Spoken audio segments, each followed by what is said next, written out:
aqui, simultânea. Esse negócio tá parecendo a Hollywood, câmera para todo lado. Então bora lá, gravando aqui, gravando lá. Depois o editor lá se vira para ajeitar isso aí, né? Amados, eu estava falando a respeito do que? Vocês lembram aí? Do Antigo Testamento, era isso? Não matarás. Os 10 mandamentos, não matarás. Isso, minha amada. Agora foi em alto e bom som, hein? Ouvi na minha alma aqui. Vamos lá. Então, queridos, o que acontece é que a gente precisa ler o Antigo Testamento, né? Essa era a questão, acredito. Ler o Antigo Testamento sempre nessa cautela de antes de aplicar, né, as verdades que ali há, né, as ordens diretas, entendermos se de fato o Novo Testamento, a Nova Aliança, né, se na boca de Cristo, na boca dos apóstolos, continua também, tá certo? Aquelas verdades, né? Ou aquela ordem, enfim, aquela revelação, se é uma revelação que ela continua no Novo Testamento. Então, esse é o ponto, tá? A gente precisa ter essa cautela aí. Mas vamos lá na continuidade. Então, a gente faz perguntas para o texto, é básico. Quem escreveu, o que escreveu, como escreveu, para quem escreveu. À medida que a gente for tendo essas respostas, e aí sim nós vamos tendo a conclusão, né? A conclusão do texto, de fato. Então a gente precisa ter isso. Olha só como interpretar a Bíblia não é tão óbvio, assim como muitos pensam, né? É ler lá e você tira a sua conclusão. Não é por aí. Tem um texto lá em 2 Pedro, tá? Segunda carta de Pedro, capítulo de número 1, verso 20 e o verso de número 21. Então esse texto, ele também traz para nós aí uma verdade muito grande a respeito do que a gente está falando aqui, né? O que traz lá? O que fala? Diz para nós que a interpretação, a profecia, né? Nenhuma profecia é de particular interpretação. Então eu não posso dar minha interpretação, tá certo, para a Bíblia. Eu preciso, de fato, fazer isso, cavar, né? Entender se o autor está afirmando aquilo, se essa verdade é uma verdade na boca do autor. Porque se não for a verdade da boca do autor, eu estou declarando por minha conta e risco, né? Porque os autores, eles foram inspirados por Deus. Só eles foram inspirados por Deus. Eu não tenho a revelação bíblica, né? Eu acho que a gente falou isso na aula passada, se não me falha a memória. Então, esse termo de revelação, Deus me deu uma revelação, isso é errado. Tá? Eu posso ter o esclarecimento, a iluminação, né? Esse é o termo técnico que a gente usa na teologia. Eu tive a compreensão da revelação. Então eu preciso entender a revelação que esses homens tiveram, os apóstolos e os profetas, né? É isso que a gente precisa ter o cuidado. Então vamos lá. Só depois disso, então, ter todas essas respostas aí, ó. O que, quem, por quê, quando, onde, como. Aí sim, olha o pregadorzinho lá, o emissor dizendo, assim diz Deus, assim diz a palavra, não é? Então a gente não pode afirmar coisa alguma sem antes ter essa convicção de que de fato o texto está afirmando aquilo lá. Mas bora lá, vamos para frente aqui para a gente ver mais uma questão. Ó, uma brincadeirinha, mas eu acho que vale aqui a observação, né? Que é a seguinte: perguntas são feitas a respeito do texto. Então muitas vezes a gente fala, declara, mas o pessoal está fazendo pergunta lá, né? E aqui, por exemplo, o pastor disse, menino, Jesus disse, se alguém te ferir numa face, oferece a outra. Aí eu me pergunto, pastor, mas se a gente for nocaute, como fica essa situação? É claro que é uma brincadeira, uma piada aqui, mas só para trazer a questão de que o texto, as pessoas fazem pergunta a respeito do texto. Nós falamos, nós declaramos, mas muitas vezes não é muito claro como a gente pensa que é, né? Então a gente precisa ter muito cuidado nessa questão aí, tá bom? Vamos mais para frente aqui, amados, ó. Isso aqui eu acho que vocês não vão enxergar, tá bom? E eu quero ler para vocês aqui. Preste atenção, não tente aí ler, porque às vezes você não consegue enxergar, mas eu queria aqui que vocês me ouvissem só para a gente discorrer nessa questão. Vou até aumentar para mim aqui, tá? Para ficar bem claro. Então ouçam aí, ó, que coisa interessante. Vou até aumentar aqui para mim, talvez para vocês até desfoquem aí, não sei. Vamos ver. Aqui é uma história chamada de VCC, tá? V mesmo, letra V, C e C. Então diz assim, ó. Deixa eu ver se eu maximizo ao máximo aqui, que eu tô meio cegueta também. Conta-se que certo caipira estava no seu trabalho rotineiro, num canavial, quando de repente olhou para o céu e viu escrito nas nuvens, né? Opa, deixa eu ver aqui que eu... Tá, agora acho que vai ficar melhor, porque eu preciso ver ao máximo aqui, para narrar para vocês. Vamos lá. Então estava escrito nas nuvens, as letras V, C, C. Muito religioso, o caipira julgou que aquelas letras significavam vai, Cristo chama. Fiel à visão, correu ao pastor de sua igreja e contou-lhe o ocorrido, concluindo que gostaria de devotar o restante da sua vida à pregação do evangelho. O pastor, surpreso diante do relato, disse: mas para pregar o evangelho é preciso conhecer a Bíblia. Você conhece a Bíblia o bastante para sair pelo mundo pregando a sua mensagem? Claro que sim, disse o homem. E qual a parte da Bíblia que você mais gosta e conhece? Né? As parábolas de Jesus, principalmente a do bom samaritano. Então o pastor aí queria mesmo testar o seu conhecimento bíblico, né? E ele começa então. Então conte-a, pede o pastor, querendo conhecer o grau de conhecimento bíblico do futuro pregador do evangelho. O caipira começa a falar. Descia um homem de Jerusalém para Jericó e caiu entre os salteadores. E ele lhe disse: varões irmãos, escutai-me, não tenho prata nem ouro, mas o que tenho, isso te dou. E entregando-lhe os seus bens, um deu 5 talentos, o outro deu 2, e ao outro deu 1, e cada um segundo a sua capacidade. E partindo dali, foi conduzido pelo Espírito ao deserto, e tendo jejuado 40 dias e 40 noites, teve fome, e os corvos trouxeram alimento, né? O alimento lhes traziam, pois alimentava-se de gafanhoto e mel silvestre.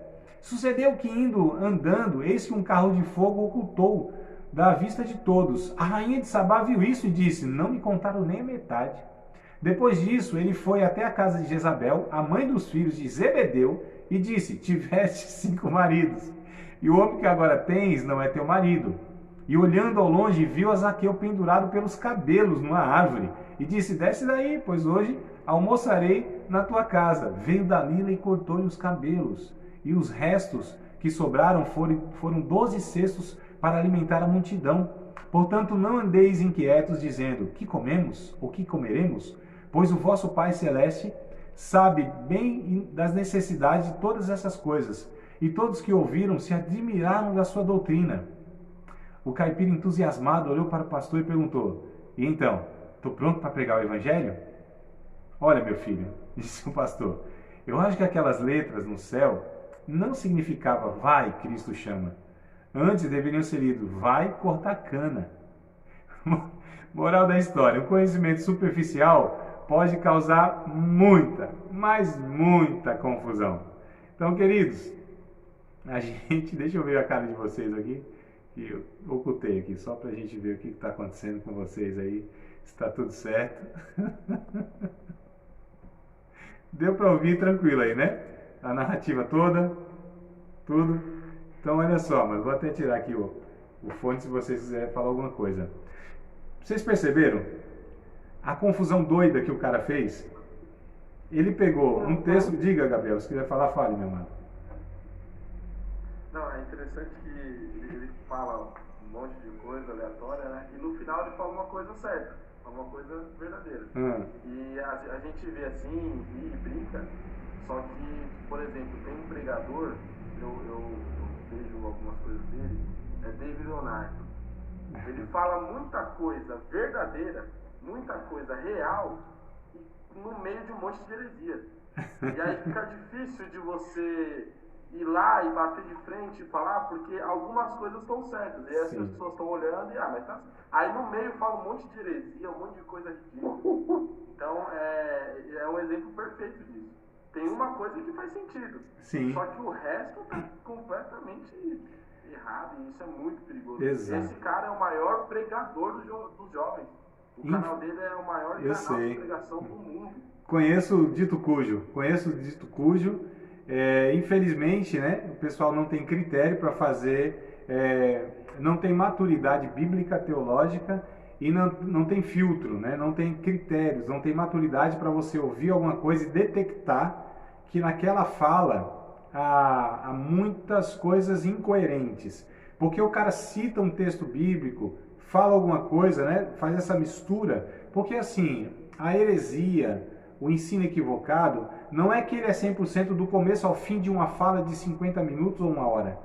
A questão, né, então o cara tem que ser muito ruim para pregar, né, um texto grande e só coisa ruim, né? Então você tem coisas que fazem sentido, mas um todo que se ensina, né, muitas vezes, aí está a questão de nós entendermos que o que está sendo construído e declarado ali, ele é de fato antibíblico, embora tenha usado até textos bíblicos para justamente isso, né, para o pretexto. Então, esse exemplo aqui que nós tivemos agora, esse texto que eu li para vocês, só foi texto bíblico. Ele fez aqui uma colcha de retalho, né? Então, fez um mosaico, né? Pegou várias partes de vários textos e fez um texto, né, com vários textos pinçados, mas ele construiu uma narrativa como se fosse o texto, e como se o texto estivesse narrando e afirmando tudo aquilo lá. Então ele pega um texto, quer dizer, nem pegou, mas na narrativa dele, né, o Lucas capítulo 10 lá, se não me falha a memória, o bom samaritano, e foi pegando de várias partes da Bíblia e foi construindo. Claro que aqui é um exagero, né, irmãos? Aqui eu preciso exagerar para chamar a atenção de vocês. Mas isso também acontece comumente em muitos que vão pregar, expor. Eles pegam textos que, de fato, dentro do contexto que eles pensaram, não tem aquele sentido. Foi colocado dentro de outro, ou foi construído, né, como essas partes desconexas, e foi construído algo que a Bíblia não ensina, embora tenha citado o texto bíblico. Aqui que está o grande problema, porque as pessoas pensam que porque você citou o texto bíblico, você está comunicando uma verdade bíblica, né? Isso não é garantia. Então, por exemplo, a gente pega lá Satanás, vou pegar um exemplo aqui bem chocante mesmo, pega Satanás, quando ele está com Jesus, ele cita textos bíblicos. Não sei se a tentação lá de Jesus. Ele cita textos bíblicos sem, de fato, o contexto. E aí Jesus vai corrigindo ele, mas também está escrito. Está escrito isso aqui, mas também está escrito. Está escrito isso aqui, mas também está escrito. Por que Jesus diz que também está escrito? Porque ele está dando uma conotação naquele versículo que não é coerente com todo o ensinamento bíblico. Então Jesus vai corrigindo, mas também está escrito. Quer dizer, ele está usando um texto fora do contexto, né, para afirmar uma inverdade. E Jesus pega então o texto bíblico, que a Bíblia se combate. Aliás, o mau ensino bíblico se combate com o ensino bíblico, né? Então você precisa, não, isso aqui você está afirmando isso aqui baseado nesse texto, calma aí. Mas olha, não tem como, porque a Bíblia não se contradiz. O que você está falando aqui, em outras passagens aqui, não pode dar base para isso. Então você está interpretando equivocadamente, porque não tem como, em uma parte da Bíblia, haver um ensino que em outra parte ela é contrariada, né? Uma das propriedades da Bíblia que a gente fala, ela é inerrante, ela é infalível. A Bíblia é harmônica num todo. Então a gente precisa conhecer a Bíblia toda. A gente precisa ter a noção básica, né, dos ensinos e as doutrinas da Bíblia. Quando você tem um conhecimento micro, ou seja, só do que você está lendo ali, muitas vezes você vai interpretar de uma maneira equivocada porque você não tem um conhecimento macro da Bíblia. Então esse dito cujo aí que você citou, né, que infelizmente é o que está na mídia, o que o pessoal ouve, né, é um cara assim que infelizmente, mas não tem, amados, não tem conhecimento bíblico de fato. Ele tem o traquejo, conhece as ferramentas da modernidade, que é a comunicação digital, né? É um jovem que muitos se identificam, tem essa questão, né? Fala e vai declarando e tudo mais, tem uma eloquência, né? Eu estou falando das qualidades dele. Então isso favorece para que as pessoas recebam aquilo sem critério, porque os ouvintes infelizmente, os ouvintes de igreja, a grande maioria, eu estou falando da massa, não tem conhecimento adequado para ter um filtro, para identificar, não tem discernimento bíblico-teológico, esse é o termo, né, que eu sempre uso. Não tem discernimento bíblico-teológico para identificar se fulano que está falando, o conteúdo num todo. Primeiro que a gente não ouve muitas as pregações de uma maneira analítica, né? A gente não analisa. É muito emocional, é muito passional. Então, as mensagens, elas já têm cunho, né? Esse cunho apelativo emocional. As mensagens que a gente ouve, muitas vezes, eles vêm carregados, né, de um apelo emocional e aquele teclado no fundo. Não é que eu sou contra, irmão. Cada um que faz aí a liturgia que tiver.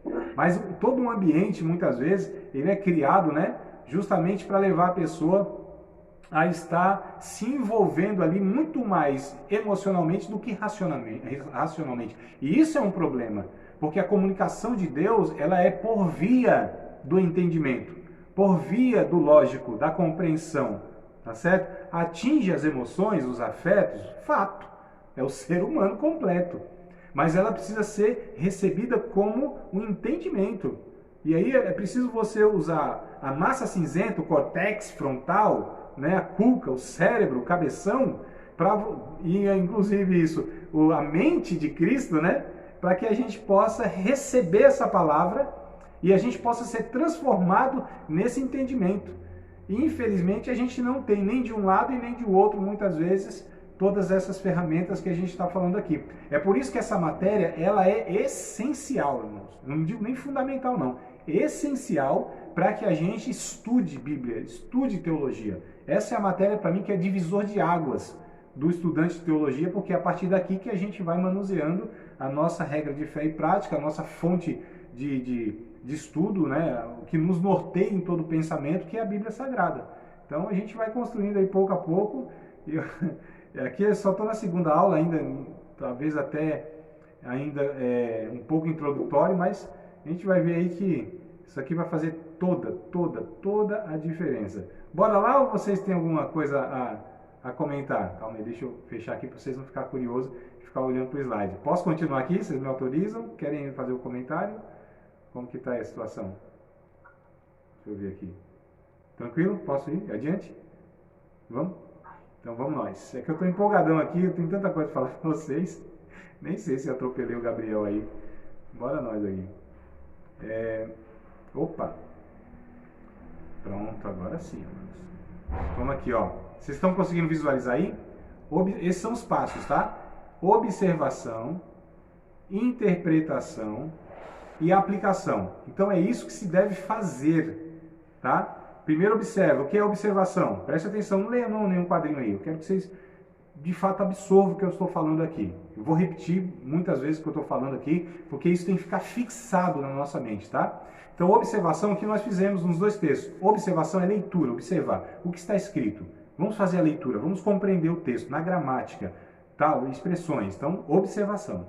Depois que nós observamos, ou seja, lemos o texto corretamente, a gente interpreta o texto corretamente. E para interpretar o texto corretamente, a gente tem que fazer aquelas perguntas. Quem escreveu, o que escreveu, quando escreveu, por que escreveu. Olha só. Então, nós respondendo todas essas perguntas, nós vamos dar interpretação do texto. Depois que a gente interpreta o texto, né, sabemos o seu sentido e o seu significado, aí nós vamos aplicar o texto na nossa vida, nas relações, na vida real, na vida cotidiana. Então perceba, 3 passos: observação, interpretação e aplicação. Se eu observo errado, vou interpretar errado e vou aplicar errado. Fato. Não tem como eu observar errado, interpretar certo e aplicar certo. Tá certo? Como também, se eu observo certo, possivelmente eu interpreto certo e possivelmente eu aplico certo. Tá? Então são os passos aqui, a gente vai exemplificar isso depois aí. Olha só, deixa eu aqui também ler para vocês aqui um negocinho. Deixa eu só aumentar um pouco para eu enxergar, né? Então vamos lá. Um quadrinho aqui, ó, de observação, interpretação e aplicação. E aí, irmão, beleza? Vamos jogar uma bolinha? Vou não. Jesus condenou o futebol. Fala besteira. deixa de bitolagem. Vou te provar na Bíblia. João 21:6, ele mandou jogar a rede ao mar. Mateus 7:5, mandou tirar a trave. Lucas 18:6, e ainda chamou o juiz de injusto. Então, usei só texto bíblico. Quem é que pode falar que eu peguei alguma... Eu usei texto bíblico, não foi? Então, olha só, Mateus, Lucas, Marcos, tal, cita... Então, percebam, amados, que esse citar texto bíblico, até mesmo tentando construir uma narrativa, não é suficiente, e eu posso mesmo assim dar uma interpretação totalmente equivocada. Então, observei errado, interpretei errado e estou aplicando errado. A aplicação isso é proibido. Não vou fazer isso, não é? Então, veja só, claro que isso é uma brincadeira, mas é uma brincadeira que de fato mostra uma realidade nesse lidar com a Bíblia de muitos, né, que pegam textos isolados, né, para extrair verdades. Irmãos, tem uma frase que é o seguinte: um monte de tijolos não faz uma casa, tá certo? Um monte de texto bíblico não faz uma verdade bíblica. Então a gente precisa colocar isso ordenadamente, né? Não só na questão de ordenar, ajeitar, mas de saber que se aquilo tem conexão. Então a gente vai por aí trabalhando essa questão da interpretação bíblica, tá? Você acabou de participar de mais uma aula de um dos nossos cursos, Seminário Teologia, Vida Cristã, Palavra da Vida. Espero que tenha te abençoado, não só alargado o seu conhecimento teológico, mas que tenha também atingido o teu coração para que você possa, a cada dia mais, reproduzir a vida de Deus nas suas relações cotidianas. Se você ainda não é aluno oficial de um dos nossos cursos, se inscreva aqui no contato que vai aparecer do WhatsApp. Também nos siga nas redes sociais, se inscreva no nosso canal, compartilhe à vontade e Deus te abençoe.